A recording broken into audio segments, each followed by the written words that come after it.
समापन जो अपने चैप्टर चल रहा है उसमें कल मैंने आपको बताया था इसका थर्ड इलस्ट्रेशन और थर्ड क्वेश्चन जो न्यूमेरिकल क्वेश्चन है वो मैंने करने के लिए दिया था। आज इसका फोर्थ इलस्ट्रेशन देखो आपके पेज नंबर 167 167 पेज पर।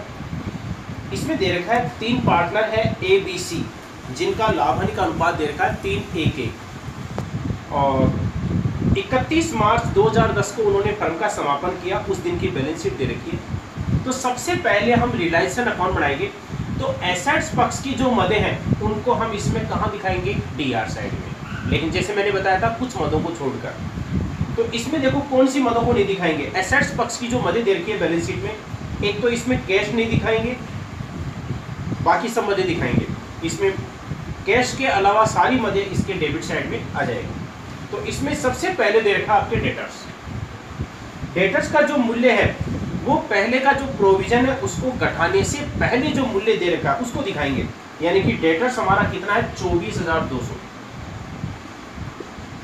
और जो प्रोविजन है उसको मैंने पहले बताया था, प्रोविजन और बैड डेट्स को हम क्या मानते हैं, लायबिलिटीज। इसलिए लायबिलिटीज मान करके उसको हम कहाँ दिखा देंगे, इसमें सीआर साइड में। लायबिलिटीज को वैसे भी हम सीआर साइड में दिखाते हैं, प्रोविजन फॉर बैड डेट्स। तो प्रोविजन फॉर बैड डेट्स है इसमें 1200 रुपए। डेटर्स के बाद में फिर दे रखा आपके स्टॉक। स्टॉक दे रखा है इसमें 7,800।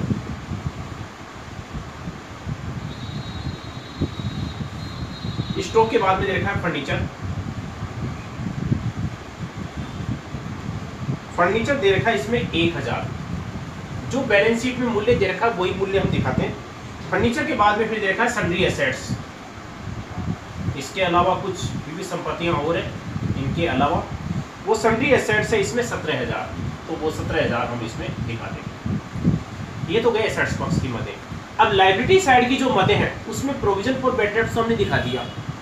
इसके अलावा इसमें लायबिलिटी साइड में जो मद है इसमें से 2 ही मदें आएगी, एक तो क्रेडिटर्स और लोन। कैपिटल तो इसमें आएगा नहीं क्योंकि 3 मदें दे रखी है, क्रेडिटर्स, लोन और कैपिटल।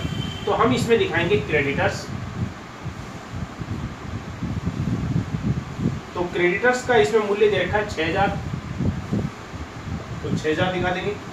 और लोन दे रखा है, केवल साझेदारों का लोन हम इसमें नहीं दिखाते, बाकी सब लोन दिखाते हैं। साझेदारों के पुत्र या पत्नी का लोन है वो भी हम दिखाते हैं, केवल साझेदार का लोन नहीं दिखाते।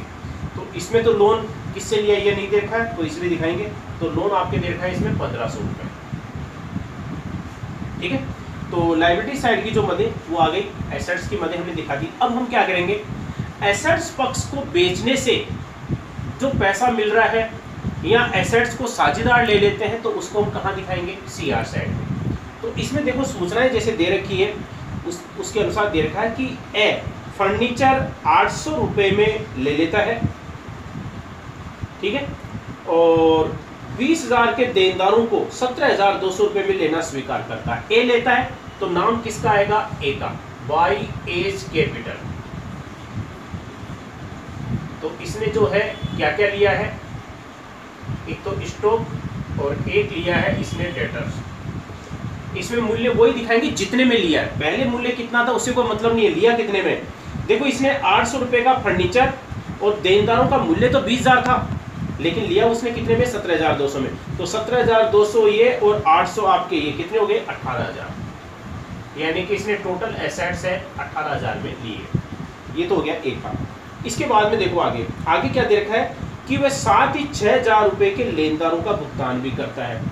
लेनदारों का मूल्य 6,000 था, भुगतान भी 6,000 ही कर रहा है। तो जितना भुगतान करता है वो दिखाएंगे, लेकिन भुगतान कौन कर रहा है, ए। इसलिए नाम भी किसका आएगा, ए का, टू एज कैपिटल। ब्रैकेट में लिख देंगे क्रेडिटर्स। ठीक है, इसके बाद में देखा है कि वह स्टॉक 7,000 रुपए में और कुछ विविध संपत्तियों को 7,200 रुपए में लेता है। अब बी ने लिया है तो नाम किसका जाएगा, बी का, बाई बीज कैपिटल अकाउंट। ठीक है, तो बी ने जो है वो क्या क्या लिया है, एक तो स्टॉक लिया है इसने। स्टॉक है वो कितने में लिया है इसने, 7,000 में। स्टॉक तो इसने स्टॉक जो लिया है वो लिया इसने 7,000 का, और कुछ विविध संपत्तियों को 7,200 में लिया है। तो जितने में लिया है उतने में दिखा देंगे। कितना हो गया? 14,200। ठीक है, ये तो हो गया आपके 14,200। बी की जो संपत्तियां हैं वो हमने दिखा दी। अब इसके बाद में देखो आगे तीसरा पॉइंट कि शेष विविध संपत्तियों को, अब सी क्या ले रहा है? संपत्तियों को लेते हैं तो हम सीआर साइड में दिखाते हैं, चाहे नकद बेचा जाए या साझेदार ले, हम सीआर साइड में दिखाते हैं बाय सी कैपिटल अकाउंट। तो देखो इसमें सी ने क्या लिया है, सी ने क्या दे रखा है इसमें कि शेष विविध संपत्तियां। तो हमारे पास टोटल विविध संपत्तियां यानी कि सन्ड्री एसेट्स टोटल कितनी थी? 17,000 की थी। टोटल सन्ड्री एसेट 17,000 की थी। उसमें से कुछ विविध संपत्तियों को तो किसने ले लिया था? बी ने ले लिया था। बी ने लिया तो 7,200 में है, तो वो मूल्य तो हमने दिखा दिया, लेकिन उनका पुस्तक मूल्य कितना था? बैलेंस शीट में जो मूल्य होता है उसको बोलते हैं पुस्तक मूल्य, बुक वैल्यू। तो बुक वैल्यू में से बुक वैल्यू ही कम करते हैं, पुस्तक मूल्य में से पुस्तक मूल्य ही कम किया जाता है। तो पहले सन्ड्री एसेट्स का टोटल पुस्तक मूल्य था 17,000, और बी ने जो संपत्तियां ली तो 7,200 में है, लेकिन ये पुस्तक मूल्य से कितनी ली है? 10% कम पर। तो पहले तो इसका मूल्य ज्ञात करना पड़ेगा कि 7,200 है, ये 10% कम करने के बाद में है। तो हम ये मान लेते हैं कि माना कि संपत्तियों का मूल्य कितना था? 100 में से 10 कम करने के बाद में उसका मूल्य कितना बचा? 90। तो अगर 90% मूल्य पर लेता है जब, तो संपत्तियों का मूल्य कितना है? 7,200। लेकिन अगर पूरा 100 हो तो पूरा मूल्य कितना था? तो 7,200 बटे 90 इंटू 100, 8,000। यानी कि उन संपत्तियों का पुस्तक मूल्य है वो कितना था? 8,000 था।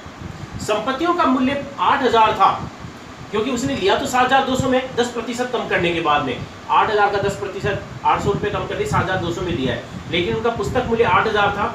अब 8,000 था तो अब हम कैसे करेंगे?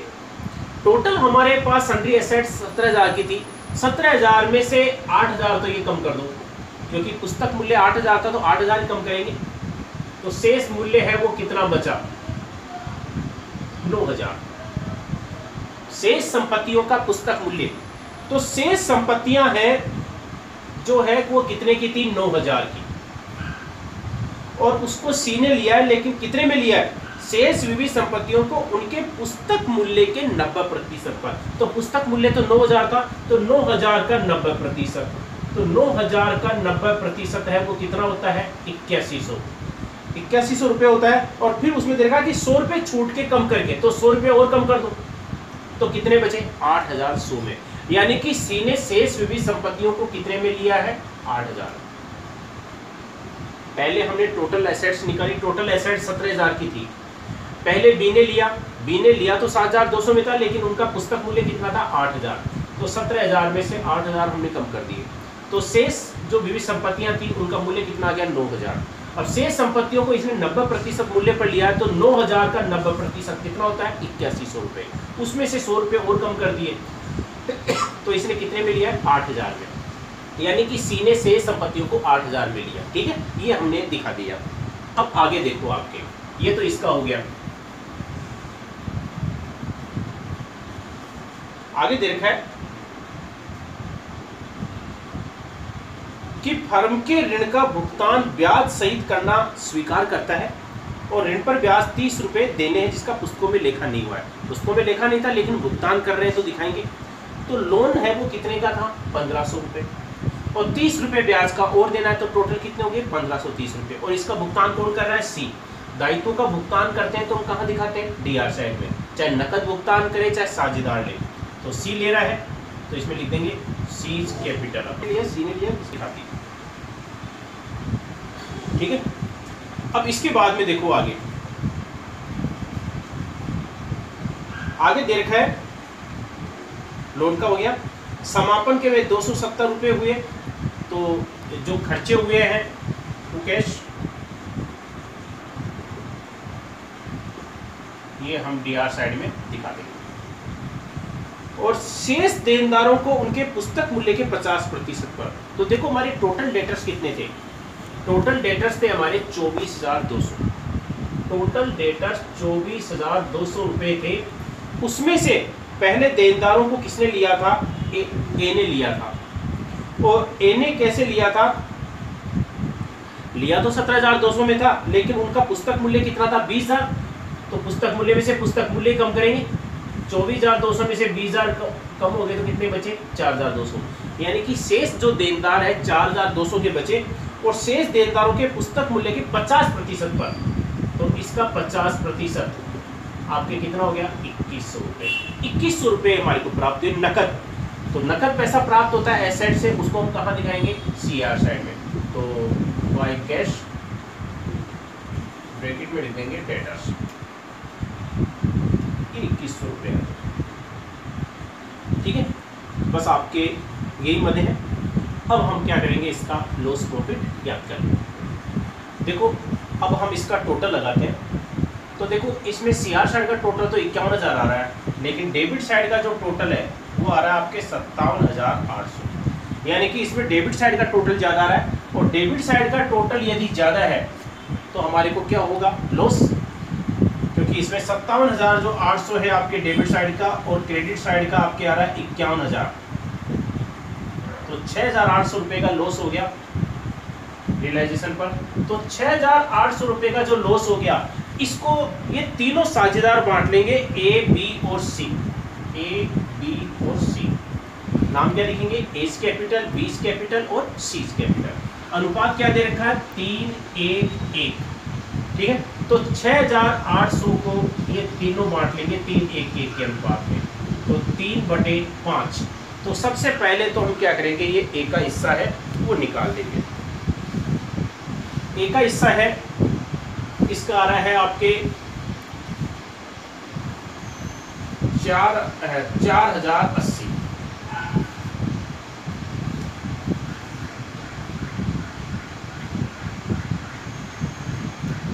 एक का जो लॉस में हिस्सा आ रहा है 3/5, वो कितना आ रहा है? 4,080। और दूसरे का जो है 1/5 6,800, उसका देख लो आपके,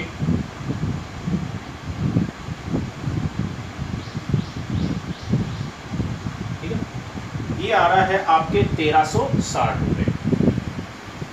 और तीसरे का भी 1/5 कितना आएगा? 1,360 रुपये। ठीक है, इस प्रकार से 6,800 को हमने डिवाइड कर दिया, ये हमारा टोटल आ गया 57,800। ये बढ़ गया रियलाइजेशन अकाउंट। अब साझेदारों ने जो संपत्तियां ली है या दायित्व लिया है वो पार्टनरशिप अकाउंट में दिखाना पड़ेगा। संपत्तियों को लेते हैं, एसेट्स को, वो तो हम कहाँ दिखाते हैं? डीआर साइड में। और लाइबिलिटीज को लेते हैं, उसको हम दिखाते हैं सीआर साइड में। ठीक है, तो हमने पहले लिख दिया बी ने कितना लिया है, सी ने कितना लिया है, और लॉस जो हुआ है वो। अब हम बनाएंगे इसका पार्टनर्स कैपिटल अकाउंट।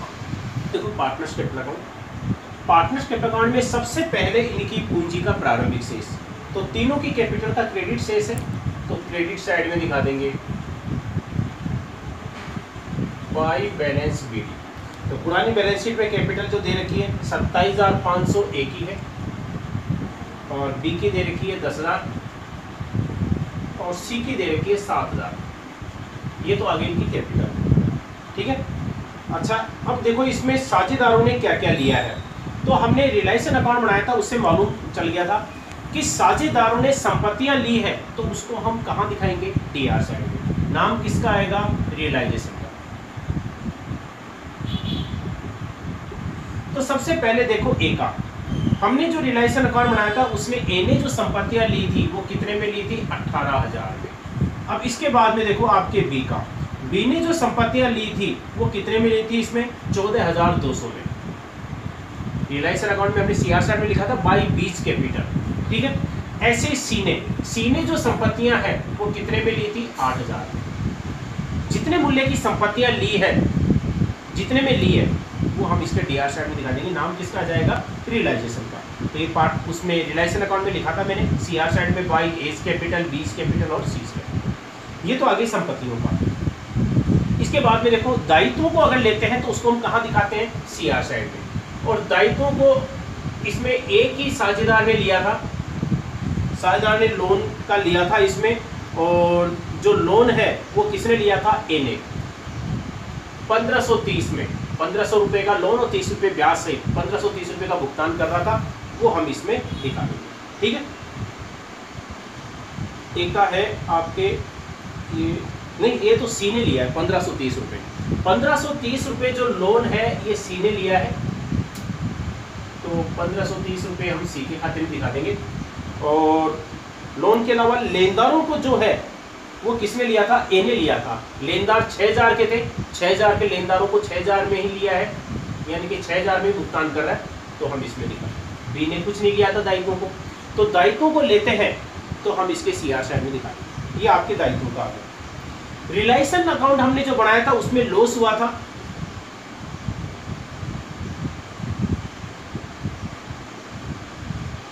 तो रिलायंस लॉस है वो इसके डीआर चार्ट में दिखा देंगे। ए का हिस्सा है वो कितना आया था 4080, और इसका कितना आया था 1360, और तीसरे का भी कितना आया था 1360।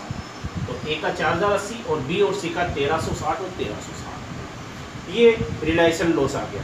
ठीक है, बस अब हम साझेदारों को भुगतान करेंगे।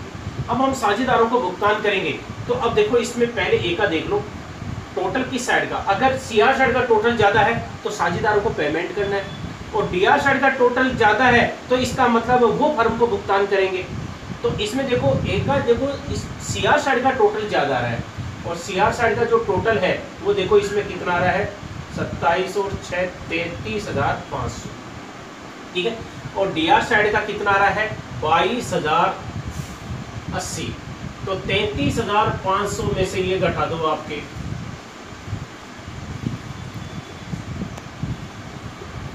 ये आ गया आपके 11,420। यानी कि ए को कितना पेमेंट करना है, क्योंकि सीआर साइड का ज़्यादा है तो इसको 11,420 रुपये का पेमेंट करना है, तो टू कैश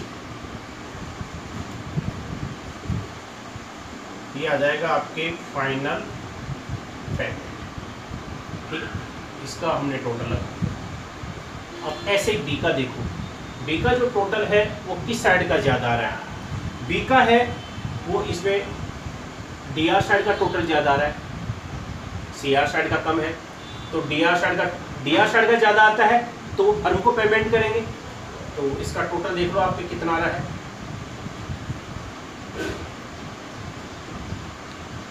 ये आ रहा है आपके 15,560, और सीआर साइड में आ रहा है केवल 10,000। तो डिफरेंस कितने आ गया 15,560 में से 10,000 घटा दिया 5,560। तो यानी कि बी जो है कैश लेकर आएगा, कितना लेकर आएगा 5,560 रुपए। ठीक है, इसका टोटल आपके 15,560। अब सी का देखो, सी का जो टोटल है इसमें भी डीआर साइड का ज्यादा आ रहा है, इसका आ रहा है 9,360 रुपए। ठीक है, और सीआर साइड का देखो इसमें कितना आ रहा है 8,530 रुपए। तो 9,360 में से घटा दो ये 830 रुपये, यानी कि फर्म को कितना पेमेंट करेगा 830 रुपये का पेमेंट करेगा। ठीक है, टोटल आ गया आपके 9,360। ठीक है, ये बढ़ गया आपके पार्टनर्स कैपिटल अकाउंट। तो इसमें देखो एक को तो भुगतान किया जाएगा फर्म के द्वारा, और बी और सी फर्म को पेमेंट करेंगे, ये कैश लेकर आएंगे। तो बी और सी पैसा लेकर के आ रहे हैं और ए को भुगतान किया जा रहा है। ये बढ़ गया अपना पार्टनर्स कैपिटल अकाउंट। अब हम बनाएंगे कैश अकाउंट। देखो पार्टनर्स कैपिटल अकाउंट हमने बना लिया, अब हम कैश अकाउंट जैसे बनाएंगे। तो कैश अकाउंट में मैंने जैसे पहले बताया था, सबसे पहले हम दिखाते हैं रोकड़ का प्रारंभिक शेष। जितनी भी रोकड़ प्राप्तियां हैं वो हम दिखाते हैं डीआर साइड में, और रोकड़ी भुगतान जितने भी हैं वो हम कहाँ दिखाते हैं सीआर साइड में। तो सबसे पहले रोकड़ का प्रारंभिक शेष जो पुरानी बैलेंस शीट में है, पुरानी बैलेंस शीट में कैश बैलेंस था 3,200, तो इसको हम दिखा देंगे टू बैलेंस बीडी। 3,200 रुपये का कैश तो हमारे पास पहले से था, और हमारे पास कैश कौन सा आया। देखो इसमें संपत्तियां जो हमने नकद बेची है वो कौन सी बेची है, इसमें एक तो हमारे को देनदारों से पैसा प्राप्त हुआ है, देनदारों से पैसा प्राप्त हुआ है केवल 2,100 रुपये, वो हम दिखा देंगे रिलायंस के नाम से। ठीक है, क्योंकि बाकी संपत्तियों को, एसेट्स को साझेदारों ने लिया है, साझेदारों ने लिया है तो वो कैश में लिया है, इसलिए हमने उनको पार्टनरशिप अकाउंट में दिखा दिया। इसके अलावा संपत्तियों से हमारे को और कोई पैसा प्राप्त नहीं हुआ है, लेकिन इसमें बी और सी का डेबिट साइड का टोटल ज़्यादा आया था पार्टनरशिप अकाउंट का, इसलिए उन्होंने फर्म को भुगतान किया है। तो बी ने और सी ने कितना पेमेंट किया है वो हमने पार्टनरशिप अकाउंट से ज्ञात किया था, तो वो हम दिखा देंगे डीआर साइड में, क्योंकि इन्होंने फर्म को पेमेंट किया है तो फर्म के पास जो पैसा आता है, कैश आता है, वो हम दिखाते हैं डीआर साइड में।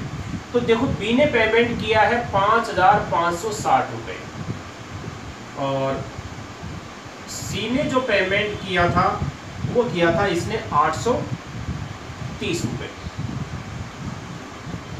ठीक है, 830 रुपये तो सी लेकर आया, 5,560 रुपये बी लेकर आया।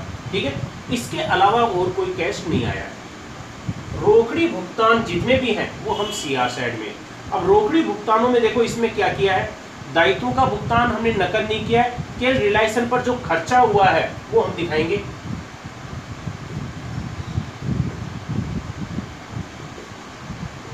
रिलायंस पर खर्चा हुआ था वो हुआ था 270 रुपये का।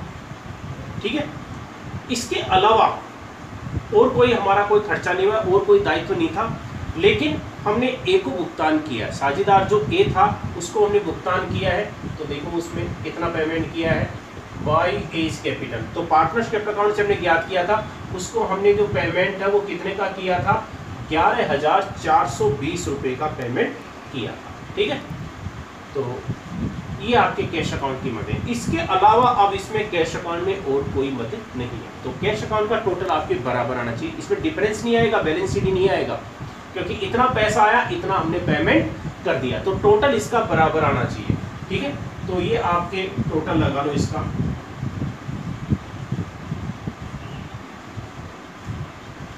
ये आ गया आपके 11,690 और इसका जो टोटल है वो भी आपके आ रहा है 11,690। ठीक है, ये कैश अकाउंट आपके।